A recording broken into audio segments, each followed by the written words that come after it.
વડોદરા શહેરના માંજલપુરના આત્મીય ધામ પાસેના મેદાનમાં અસામાજિક તત્વોએ શ્રીજીની 7 પ્રતિમાઓને ખંડિત કરી દેતા માંજલપુર પોલીસે ટોળકીના એક સગીર સભ્યને ઝડપી પાડી તપાસ હાથ ધરી હતી।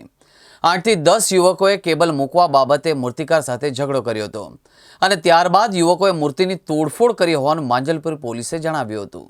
સન્ની સુરેશભાઈ સક્કાર નામના વ્યક્તિ છે, એમણે 100 નંબર પર જાણ કરી કે એમને અવધૂત ફાટક પાસે ખુલ્લા ગ્રાઉન્ડમાં મૂર્તિ બનાવવાનું કામ કરે છે, ત્યાં એમની જે મૂર્તિ બનાવવાની જે શોપ છે ત્યાં અમુક લોકોએ નાની મોટી તોડફોડ કરેલી છે અને એટલા માટે પછી ત્યાં પોલીસ પહોંચી તપાસ કરી તો પૂછપરછ કરતાં જાણવા મળેલું કે ગત 21 તારીખે 21 જૂનના રોજ બે છોકરાઓ એ એમની ત્યાં અમુક વાયરો મૂકી ગયેલા અને વાયરો ઉપર ઢાંકવા માટે એમની જે મૂર્તિ બનાવવાની ડાઈ હોય એ મૂકેલી અને એ એમને ડાઈ મૂકવાનું ના કહેતા એમની વચ્ચે બોલાચાલી થયેલી અને ત્યારબાદ એ બે છોકરાઓ ત્યાંથી જતા રહેલા।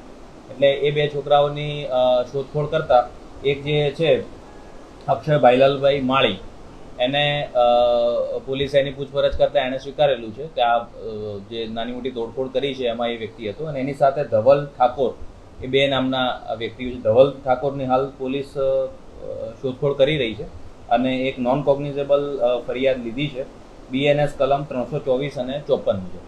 અને આ લોકો જે ધવલ ઠાકોર અને અક્ષય માળી એ જે વાયરો જે ત્યાં હતા એ પણ પોલીસને મળ્યા છે અને એ વાયરો પણ ચોરીના હોય એવું જણાય છે। એટલે પ્રાથમિક દ્રષ્ટિએ 41 1D એની CRPC 41 1D મુજબ એની કાર્યવાહી કરેલ છે અને ક્યાંથી ચોરીને લાવ્યા અને શું છે એની તપાસ હાલ ચાલુ છે। ના, એવા કોઈ છે નહીં, 18 વર્ષની ઉંમર। એટલે એ વ્યક્તિ જ્યાં મૂર્તિઓ બનાવે છે ત્યાં જ આ લોકો એમના જે ચોરીની વસ્તુઓ જે છુપાવતા હતા, એટલે ચોરીની વસ્તુ છુપાવવામાં આ વ્યક્તિ જે છે એ અડચણરૂપ થતો હતો, એટલા માટે એમને 21 જૂને બોલાચાલી થઈ અને બોલાચાલીની અદાવત રાખીને આ ગઈકાલે રાત્રે એના આગલા દિવસે 12 વાગ્યા સુધી એ લોકો શોપ પર હાજર હતા। એ પછી સવારે 7 વાગે આવ્યા ત્યારે આ તોડફોડ એમને જોઈ। હા, એ પ્રાથમિક દ્રષ્ટિએ આપણને એવું જણાય છે ચોરીનું હોય એવું, પણ કઈ જગ્યાએથી કેટલું ચોરીને લાવ્યા છે, અગાઉ ચોરી કરતા હતા કે નહીં, એ બધું હાલ આપણે તપાસનું ચાલુ છે। હવે આ વ્યક્તિ જે છે એ અગાઉ ગયા વર્ષે નવલખીમાં મૂર્તિ બનાવતા હતા, આ વર્ષે અહીંયા બનાવે છે। આ જગ્યા છે રવિરાજસિંહ કરીને માંજલપુર ગામના એક વ્યક્તિની છે અને એમણે આ જગ્યા એમને મૂર્તિ બનાવવા માટે આપેલી છે। એટલે ગયા વર્ષ સુધી અહીંયા કોઈ કામ થતું નહોતું, આ છેલ્લા 10 દિવસથી અહીંયા કામ થયું। એટલે તમામ મૂર્તિકારોને અમે અપીલ કરીએ છીએ કે જે પણ જગ્યાએ તમે મૂર્તિ બનાવતા હોય એની પોલીસને જાણ કરો, ત્યાં રાત્રે એક વ્યક્તિ રોકાય જેથી કોઈ બનાવ બને નહીં। ત્યાં બને તો જો CCTV લગાવી શકાતા હોય તો એ લગાય અને લાઇટિંગ પ્રોપર રાખે અને જે પણ જગ્યાએ કરે ત્યાં પૂરતો ભાડા કરાર કે એ બધી વ્યવસ્થાઓ રાખે અને પોલીસને જાણ કરે।